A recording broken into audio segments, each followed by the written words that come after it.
Black Desert Online is an open-world game with one of the best combats we have seen in any MMO so far.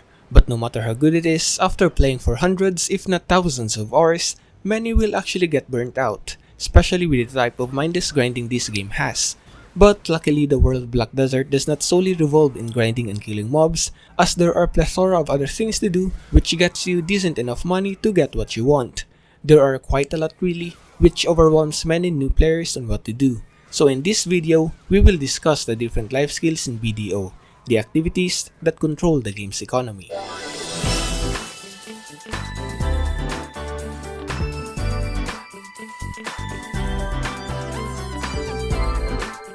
Note first that this is not a guide video but more of an overview of the different life skills.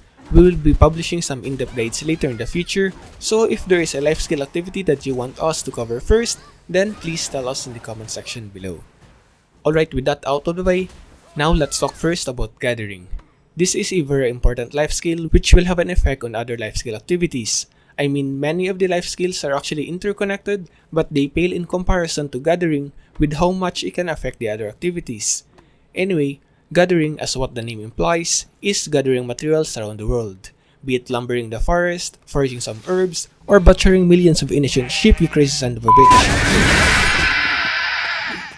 This life skill lets you get those materials from nature, then either sell it to the marketplace for an easy money or use it as raw materials for other life skills that we have. It is also the only way to get herbs and sharp stones outside from the events, making it quite important for those who want to gear up. It is the easiest activity to get into and a nice way to get some silvers. You just need to buy the tools from material vendors like the axe, shovel, knife, etc. Or better yet, you can go buy Logia or Manos tools directly, then go to the world and start gathering. Based on my personal experience, it can net you around 30 million per hour chopping woods or butchering the poor ships. And with the hedgehog pet, it can increase up to 40 million per hour.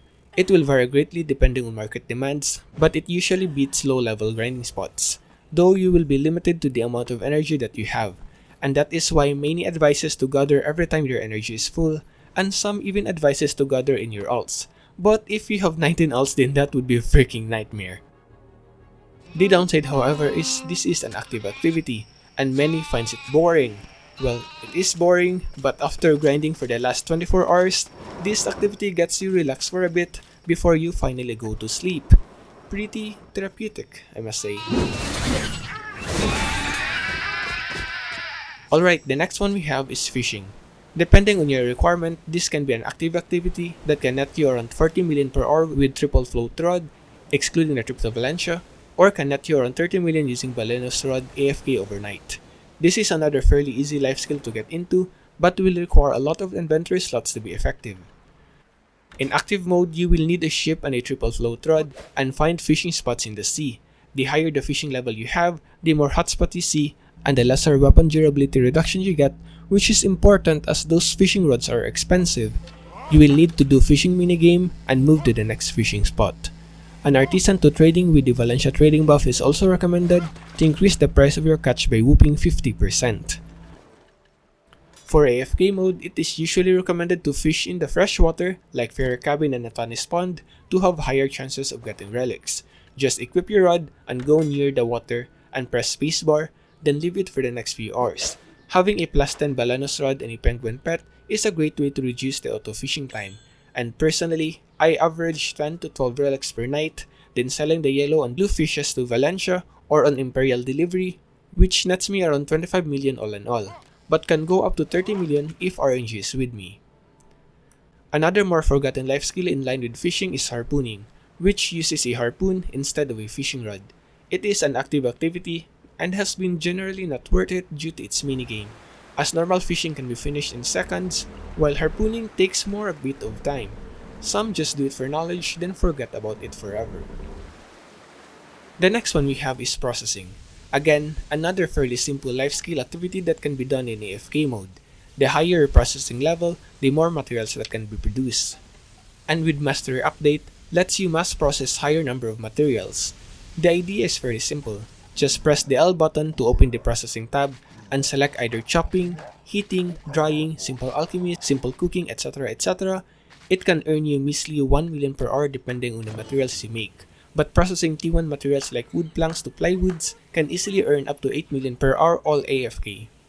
But again, this is not considering the processing time to make the raw materials to T1 and is also largely affected by your mastery level. There are really no requirements for processing except from the raw materials you need.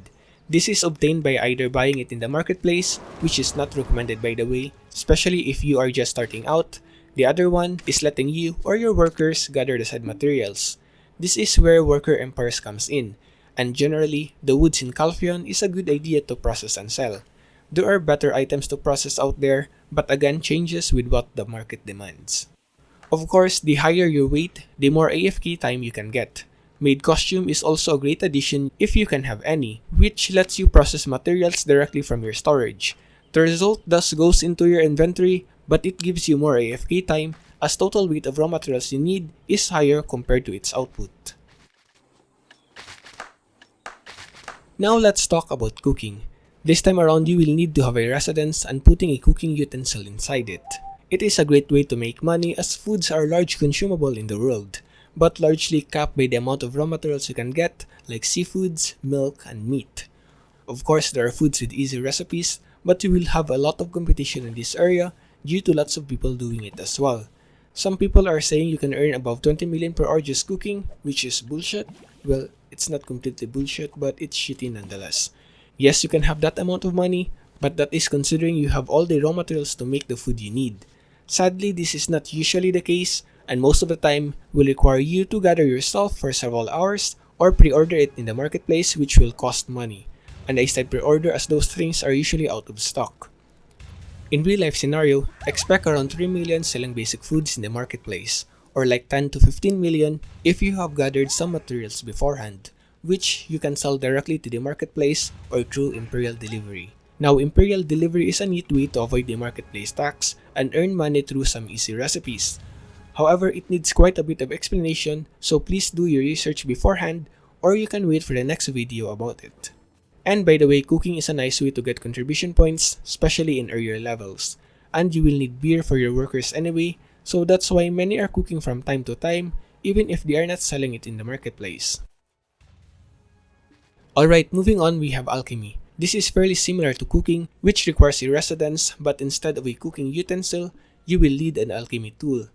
Alchemy could have been a lot better than cooking, as foods usually have a 1 hour duration, while alchemy potions have 5 to 15 minutes, requiring people to buy more potions than foods. However, what makes it less attractive to delve into is again due to the raw materials you need. If you have a hard time getting the materials for cooking, you will have a much harder time getting the materials to create potions, which is a huge bottleneck. This thus means you have lesser competition in this area, and it's fairly obvious in the rankings that great cooks are already gurus, but alchemists are still on master level. So that's another good side for it as well. But again, this is one of the life skills that needs quite a lot of research to be effective, while the income is just mostly similar to cooking. Moving on, let's get to farming. This is a great activity to pair up if you are doing alchemy, as farming offers rare fruits that can be used for those expensive potions. It will be pretty heavy in contribution points though, as you will need to rent fences using contribution points to make a plot of land to plant your seeds. Your plant's growth speed will be affected by the different factors like temperature and humidity of the place, and each plant breed has different requirements to maximize its growth. Our next life skill is trading. The good old days. Trading has been one of the most profitable things to do before. It has waned now with the inflation happening, while the trading good remained on the same price, but it could still be quite profitable. So this activity is heavily tied to processing and your node network, as trading requires a lot of materials like plywoods and ingots, which you can only get by processing logs and ores. Of course, you can just buy again those materials off the marketplace, but that would cost a lot of silver and most of the time will cost you more money than what you can earn.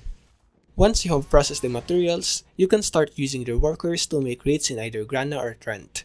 Once you have thousands of those created, then you can sell them all to Valencia, but it is only recommended to do so only after you have reached Artisan 2 trading for the 50% trading bonus. But reaching that level of trading is going to be quite a grind. And again, there are many guides in the internet to help you. This includes actual trading of goods from town to town, go fishing then selling them, or the roll method, and others.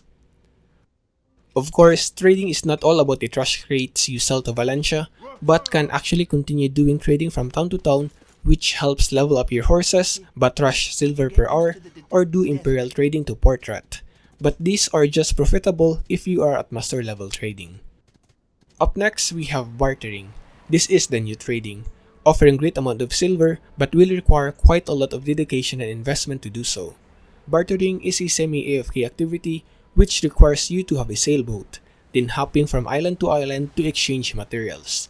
At the end of each cycle, you can either have sea coins which you can exchange for some high-end items or sell the T5 materials for 5M each. This could result to 100 million of silver every barter refresh cycle, but, a big but, that is if you actually complete them all, as you will be bottlenecked by parley points which you can refresh anyway, but most importantly, the speed and weight of your boat. And at the end of the day, it is pretty hard to complete all of them unless you actually try to do it full time with the best boat available. The next one is hunting. This is an active life skill which requires you to use a gun called matchlock to kill enemies normally unkillable through other means. You can do it solo, but the fun is really with a group hunting enemies like elk and whales. This is a fairly unique activity and a different kind of grinding really, which can earn you around 10 million per hour in average. Hunting things like whales are also completely RNG, which will require an experienced group of hunters to be efficient. Sadly, my hunting buddies already quit ages ago, and I can no longer find other guild members to delve into it. It's sad. The cons on staying in MMO for far longer than usual.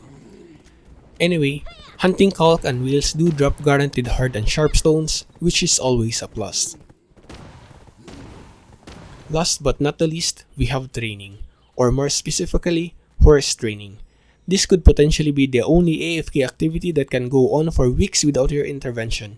That is, as long as you don't get disconnected. Training involves taming wild horses, leveling them up through riding them, and breeding them to have higher tier horse. Training might not give so much silvers, but with enough dedication, will lead you on getting a dream horse like the Pegasus and Unicorn, which are very great help. As you know, there is no fast way to travel in the game, and fast horses are a huge commodity that only few possess. Another good thing about training is like what Misha, the stable master in Altanova, says. Caressing horses brings me a sense of peace. So that's it for now. Again, we will be publishing our own take of video life skill guides later, so if you want to get notified, consider clicking the sub button below. And well, if you have questions, please don't hesitate to ask us in the comment section. That's it for now. Peace!